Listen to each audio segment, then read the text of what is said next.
Chapter 24, Brendan Espinoza. Kimberly's gone. I don't mean she's dead or anything drastic like that. She hasn't even moved away. Just gone from my life. That time in the music room when she cared enough to help me out of that tuba when I was too slick with fire extinguisher foam to get any traction, I really believed that I was starting to make some progress with her. But it turns out, in the end, it was wishful thinking. In the end, she was just hanging around to be close to Chase. Now that he's kicked out, she stopped coming to meetings. From an artistic standpoint, that's probably a good thing. Now she's back supporting the football team.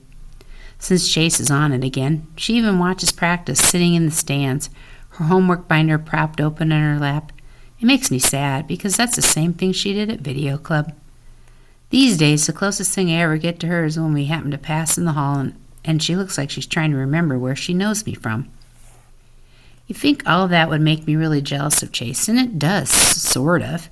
But the truth is I probably miss Chase even more than I miss Kimberly. Video Club is useless without him. We might as well have changed the name to Club, because the creativity level in that room is basically zero.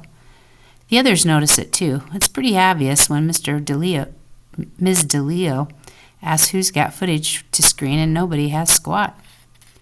Even though our club is grinding to a halt, I have sympathy for those guys.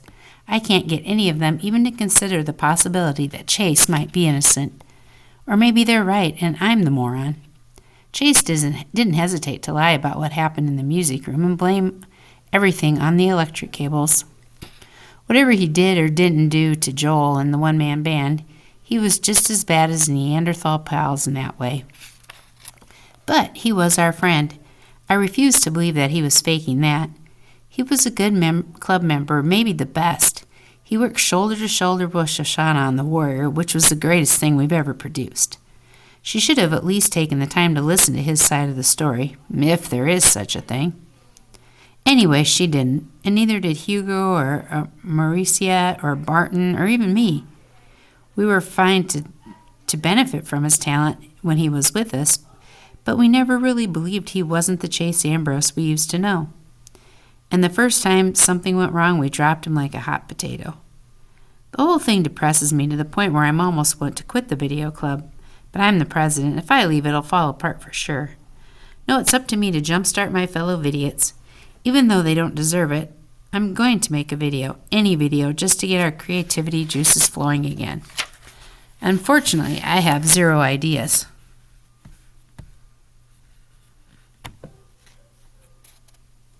That's how blocked this Chase business has made everybody.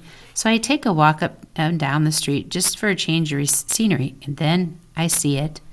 There's a big fat slug that's been climbing the stucco side of our house for the past day and a half.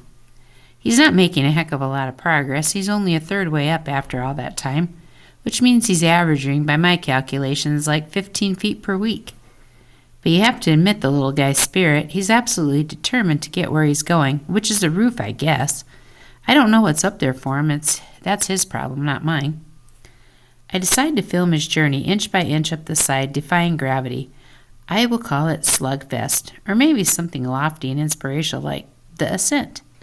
Then in editing, I can add in commentary like he's pushing for the summit of Everest, or maybe a play-by-play from the Indy 500.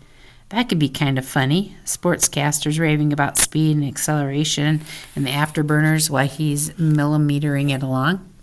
Okay, it's no Leaf Man, but hopefully that'll get the video club going again. I take the flip cam out of my backpack. I always bring one home in case of inspiration strikes, and mount it on my tripod. That way I can shoot hours of video without having to cool my heels watching nothing happen. Outside, I arrange the whole setup on our side walkway with the camera pointing up so that Sluggo is dead center of the frame. It's not as if he's going to zoom out of the picture anytime soon, not unless someone straps a tiny booster rocket onto his butt or whatever slugs have back there. I press the button and nothing happens. No pulsating green light to indicate filming. Weird. We recharge the camera batteries every day. I try again. Still nothing. That's when I notice the message flashing in the viewfinder. Memory full. Well, that's impossible. Club rules say you have to download your footage onto a computer or a memory stick so we can wipe the camera for the next user. Mr. Leo is a real tyrant about it. How did this one get missed? And if the memory's full, what's on it? I press the play button. The first thing I hear out of the flip cam's tiny speaker is a high-octane, full orchestra rendition of "For He's a Jolly Good Fellow." Then I see myself in a dark suit and a bow tie on band risers in front of a green screen. I'm in a chair with the clarinet in my hands, pretending to play along with the real fast-paced music. As I watch transfixed, clarinet Brendan disappears to be replaced with a jump cut by another version of myself sitting in the same chair a few feet away. This time I've got a violin, and I'm fiddling like a mad in furious time with the song. That goes on for a little while, and then, just as suddenly, I'm seated at a drum set on a high-riser with my arms just a blur. It hits me. This is one-man band. I must have started the camera and all the excitement and never switched it off. Come to think of it, I never turned in the camera that afternoon. Kimberly did it for me while I was in the bathroom trying to clean up my suit, which was hemorrhaging shoe polish all over the school. And Kimberly, being Kimberly, she didn't know the rule about wiping the memory. She just put the camera back on the shelf. Amazing, I thought. One-man band was gone forever, and here it is on the flip cam, ready to be cut into its greatest video ever. Obviously, I won't be able to use the tuba part because that's when we got attacked and the whole shoot got busted up. After all, my band can't feature a tuba player who gets slimed with foam and trapped in his own instrument. But the rest of it, breathlessly, I fast forward. It's all okay. Better than okay. This could be my first YouTube video of hit the big time. I scan to the right to the end, and it's all there. Aaron Bear raiding the chute, Kimberly running out to get Chase, and finally the tug-of-war between him and Bear with the fire extinguisher. Even the loud music, and you can actually hear the whack when the heavy metal casing smashes Joel in the eye. I wince a little at that. No wonder the half of the poor guy's face is black and blue. It had to hurt, and I bet it still does. Also, and this is important, no smoke, no fire, no reason to fill the room with foam. Not that I ever took that story seriously. Still, it's nice to see hard evidence. Evidence. I'm so wrapped up in reliving that it takes a few seconds to realize that I'm looking at something monumentally important. All that craziness in the music room happened so fast that it was impossible to process it. But here's a visual record that I can watch over and over again to catch every detail. So I back up the clip to the moment Chase bursts into the scene and runs in super slow motion. He looks shocked. If he had planned this, he has to be the greatest actor in the world. When Bear hands him the fire extinguisher, he takes it, but he just stands there holding it, as if he has no idea what it is or why he has it. He never fires it or even holds it upright.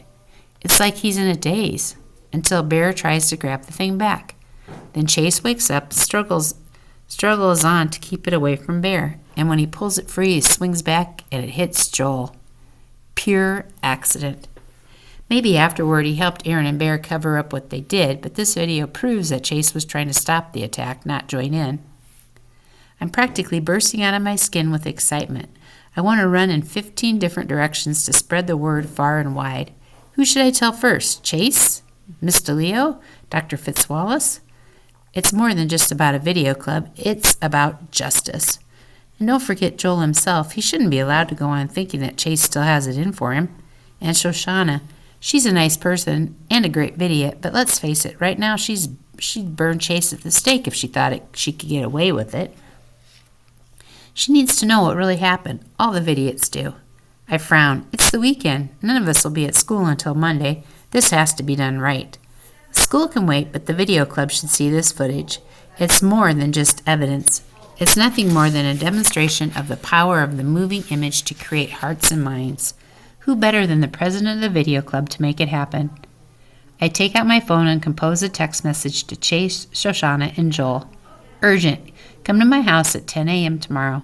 There's something important you have to see. P.S. I'm not trying to rope you into helping with another YouTube video. After some agonizing soul-searching, I send the same text to Kimberly, but add the line that says, P.S. Chase is going to be there. Okay, I want to see her again. Sue me.